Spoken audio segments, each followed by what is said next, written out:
조선 중기 한양의 북촌 깊숙한 골목길을 따라 들어가면 유난히 웅장한 기와집 한 채가 자리하고 있었습니다. 그곳은 조정에서 인사를 관장하는 이조판서 서군조의 저택이었지요. 검은 기와가 층층이 쌓인 지붕은 마치 용의 비늘처럼 빛났고 붉은 칠을 한 대문은 위엄이 넘쳤습니다. 대문 앞에는 새벽부터 저녁까지 사람들이 끊이지 않고 줄을 섰습니다. 어떤 이는 벼슬을 구하려 왔고 어떤 이는 자식의 앞날을 물으려 했으며 또 어떤 이는 그저 대감님의 얼굴이라도 한번 뵙고자 먼 길을 마다하지 않았습니다. 모두들 대감님의 한마디를 얻기 위해 기다리고 또 기다렸습니다. 서군조 대감은 특별한 재주를 가진 인물로 알려져 있었습니다. 바로 사람의 얼굴을 보고 그 사람의 성품과 미래를 읽어낸다는 능력이었지요. 그는 젊은 시절부터 관상학에 심취하여 수많은 책을 탐독했습니다. 중국에서 건너온 오래된 관상서를 구해 밤새 읽었고 때로는 유명한 관상가를 찾아 수백 리 길도 마다하지 않았습니다. 오랜 세월 벼슬살이를 하며 만난 수천 명의 사람들을 통해 자신만의 안목을 키워왔지요. 이마의 주름 하나, 눈꼬리의 방향, 입술의 두께와 색깔, 코의 높이와 콧방울의 크기, 귀의 모양과 위치까지 그 어떤 것도 그의 눈을 피해갈 수 없었습니다. 그는 사람을 한번 보면 그 사람의 과거는 물론이고 미래까지 꿰뚫어 본다고 자부했습니다. 조정의 대신들조차 석 대감 앞에서는 조심스러웠습니다. 그가 한번 좋지 않은 평가를 내리면 아무리 능력 있는 관리라도 승진의 길이 막혔고 반대로 그의 인정을 받으면 탄탄대로가 펼쳐졌으니까요. 사람들은 그를 두고 이렇게 말했습니다. 석대감의 눈은 거울보다 정확하고 그의 판단은 하늘의 뜻과 같다고요.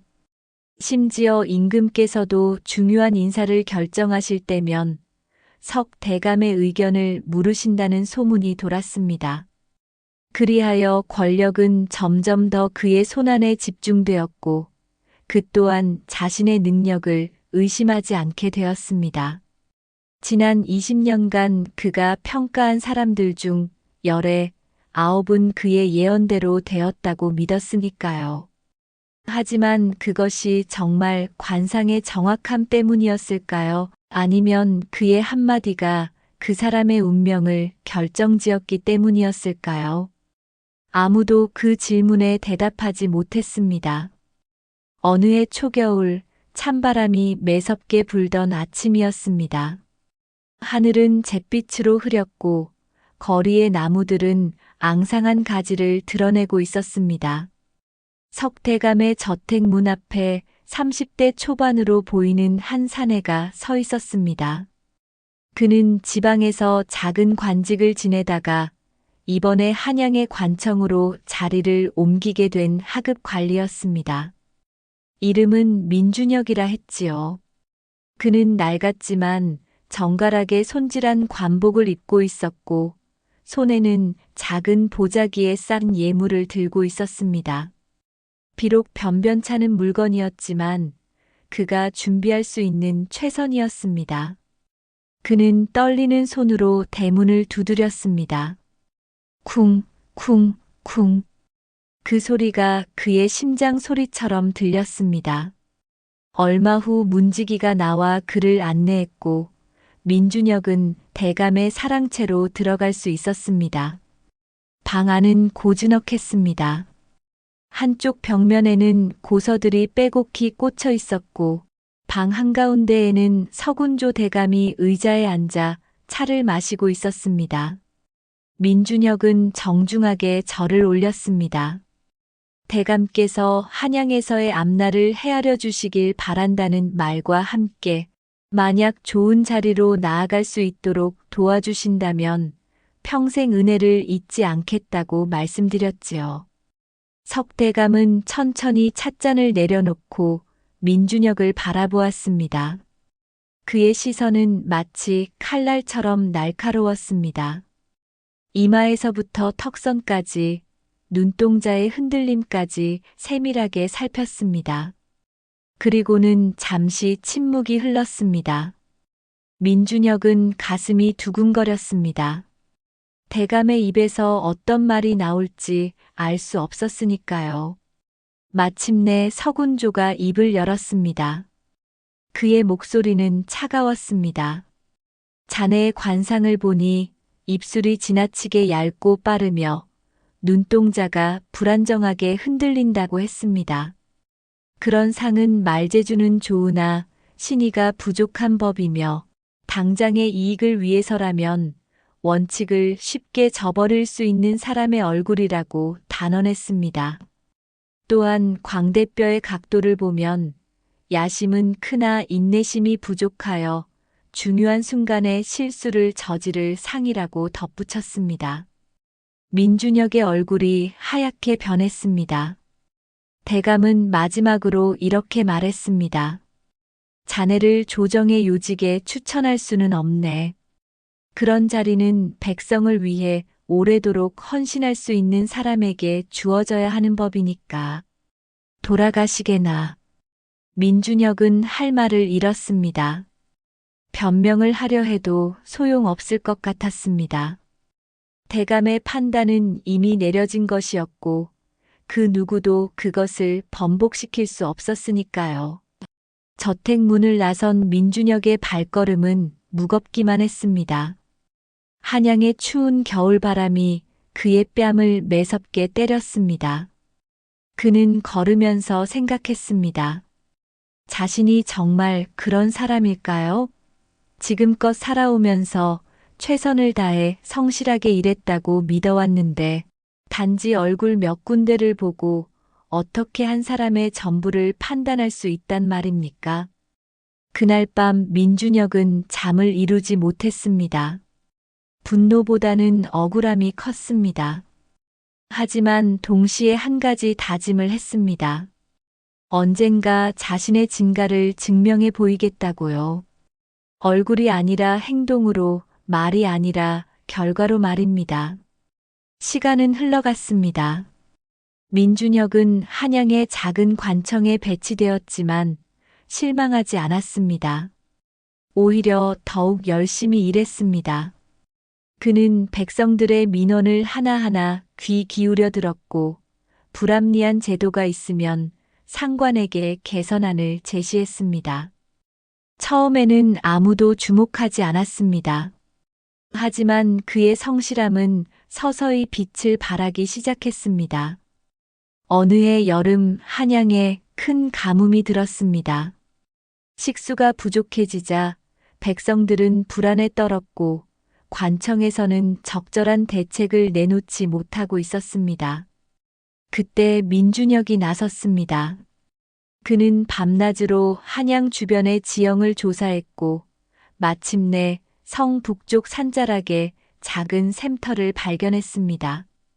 그는 직접 인부들을 이끌고 수로를 정비했고 그 물을 백성들이 쓸 수 있도록 했습니다. 사람들은 그제야 민준혁이라는 이름을 기억하게 되었습니다. 그 후로도 그는 묵묵히 자신의 자리에서 최선을 다했습니다. 때로는 밤을 새워 장부를 정리했고, 때로는 직접 시장을 돌아다니며 백성들의 목소리를 들었습니다. 그의 보고서는 정확했고, 그의 판단은 공정했습니다. 상급 관리들도 서서히 그를 인정하기 시작했습니다. 민준혁은 승진을 거듭했습니다. 처음에는 한 단계씩 천천히, 그러다 점점 더 빠르게 올라갔습니다. 10년이 흘렀습니다. 민준혁은 이제 조정의 중요한 회의에도 참석하는 위치가 되었습니다. 그의 의견은 무게감이 있었고 많은 대신들이 그의 말에 귀를 기울였습니다. 그리고 마침내 그 순간이 찾아왔습니다. 임금께서 새로운 이조 판서를 임명하셨는데 그 자리에 오른 사람이 바로 민준혁이었습니다. 소식이 전해지자 조정은 술렁였습니다. 하급 관리에서 시작해 판서의 자리까지 오른 것도 놀라운 일이었지만 무엇보다 그 과정에서 단 한 번도 뇌물을 주거나 권력자에게 줄을 댄 적이 없다는 사실이 더욱 화제가 되었습니다. 오직 실력과 성실함만으로 이룬 성과였으니까요. 민준혁이 판서로 부임한 날, 그는 먼저 해야 할 일이 있었습니다. 바로 서군조 대감을 찾아뵙는 것이었습니다. 대감은 이미 환갑을 훌쩍 넘긴 나이였고 몇 년 전 은퇴하여 한적한 곳에서 여생을 보내고 있었습니다. 민준혁은 예를 갖추어 대감의 거처를 방문했습니다. 문을 열고 들어선 민준혁을 본 서군조는 잠시 멍하니 서 있었습니다. 10년 전 자신이 문전박대했던 그 젊은 관리가 이제 조정의 최고 위직 중 하나인 판서의 옷을 입고 자신 앞에 서 있었으니까요. 민준혁은 정중하게 절을 올렸습니다. 두 사람은 마주 앉았습니다. 침묵이 흘렀습니다. 서군조는 무슨 말을 해야 할지 알 수 없었습니다. 그는 평생 자신의 관상수를 믿어왔고 그것이 틀린 적이 없다고 확신했었습니다. 하지만 지금 눈앞의 현실은 그 모든 믿음을 무너뜨리고 있었습니다. 민준혁이 먼저 입을 열었습니다. 그는 차분한 목소리로 말했습니다. 대감께서 기억하시는지 모르겠으나 저는 10년 전 대감의 저택을 찾아뵈었던 사람입니다. 그때 제 관상이 믿을 수 없다는 말씀을 들었지요. 처음에는 억울했습니다. 하지만 그 말씀 덕분에 저는 깨달았습니다. 다른 사람의 평가에 의지할 것이 아니라 제 자신을 스스로 증명해야 한다는 것을요. 서군조의 손이 떨렸습니다. 그는 고개를 들어 민준혁을 바라보았습니다. 민준혁의 얼굴은 10년 전과 크게 달라지지 않았습니다. 여전히 입술은 얇았고 눈매도 비슷했습니다. 하지만 그 눈빛만큼은 완전히 달랐습니다. 10년 전의 불안함 대신 이제는 깊은 확신과 평온함이 담겨 있었습니다. 대감께서는 사람의 얼굴로 미래를 보신다고 하셨습니다. 민준혁이 계속 말했습니다. 하지만 제가 배운 것은 얼굴은 변하지 않아도 사람은 변할 수 있다는 것입니다. 아니, 정확히 말하면 얼굴이 사람을 만드는 것이 아니라 사람이 살아온 날들이 그 사람을 만든다는 것이지요. 저는 제가 어떤 상을 타고났는지 모릅니다. 하지만 제가 어떻게 살아왔는지는 잘 압니다. 서군조는 목이 메었습니다. 그는 떨리는 목소리로 대답했습니다. 내가 잘못 보았네. 평생을 관상으로 사람을 판단하며 살아왔지만 결국 가장 중요한 것을 놓치고 있었던 것 같네. 사람의 겉모습이 아니라 그 사람이 걸어온 길을, 그가 선택한 행동들을 봤어야 했는데 말이야. 민준혁은 고개를 저었습니다. 대감께서 잘못하신 것이 아닙니다. 다만 사람을 판단하는 방법에는 여러 가지가 있다는 것을 말씀드리고 싶었을 뿐입니다. 관상도 하나의 방법일 수 있겠지요. 하지만 그것이 전부는 아닙니다. 사람은 고정된 존재가 아니라 끊임없이 변화하고 성장하는 존재이니까요. 두 사람은 오랜 시간 이야기를 나누었습니다. 서군조는 자신이 얼마나 많은 인재들을 잘못 평가했을지 생각하며 가슴이 아팠습니다. 그는 권력을 휘두르며 사람들의 운명을 좌지우지했지만 그것이 얼마나 오만한 일이었는지 이제야 깨달았습니다. 민준혁이 떠날 시간이 되었습니다. 그는 일어서며 마지막으로 말했습니다. 대감께서 저를 거절하셨던 그날이 사실은 제 인생의 전환점이었습니다. 만약 그때 대감께서 저를 인정해 주셨다면 저는 아마도 다른 사람의 인정에 기대어 살았을 것입니다. 하지만 거절당했기에 저는 스스로를 증명해야 했고 그 과정에서 진짜 제 자신을 발견할 수 있었습니다. 어쩌면 감사해야 할 일인지도 모르겠습니다. 서군조는 대답하지 못했습니다. 민준혁이 문을 나선 후에도 그는 한참을 그 자리에 앉아 있었습니다. 창밖으로 저녁 노을이 지고 있었습니다. 그는 자신의 인생을 돌아보았습니다. 얼마나 많은 사람들을 외모만으로 판단했던가요? 얼마나 많은 기회를 빼앗았던가요? 그는 후회했습니다. 그날 이후 서군조는 조용히 살았습니다. 더 이상 관상을 본다며 사람들을 만나지 않았고 자신의 과거를 반성하며 여생을 보냈습니다. 그는 때때로 생각했습니다. 진정한 지혜란 무엇일까요? 사람을 겉모습으로 판단하는 것이 아니라 그 사람이 보여주는 행동과 선택을 통해 이해하려고 노력하는 것이 아닐까요? 한편 민준혁은 훌륭한 판서가 되었습니다. 그는 인재를 등용할 때 출신이나 외모를 보지 않았습니다. 대신 그 사람이 지금까지 무슨 일을 해왔는지, 어떤 어려움을 극복했는지, 백성을 위해 어떤 마음을 가지고 있는지를 살폈습니다. 그의 공정한 판단 덕분에 많은 숨은 인재들이 빛을 보게 되었고, 조정은 점점 더 나아졌습니다. 세월이 또 흘렀습니다. 민준혁이 판서로 재임하는 동안 백성들의 삶은 조금씩 나아졌습니다. 그는 불합리한 제도를 개선했고 억울한 일을 당한 백성들의 목소리에 귀 기울였습니다. 사람들은 그를 두고 말했습니다.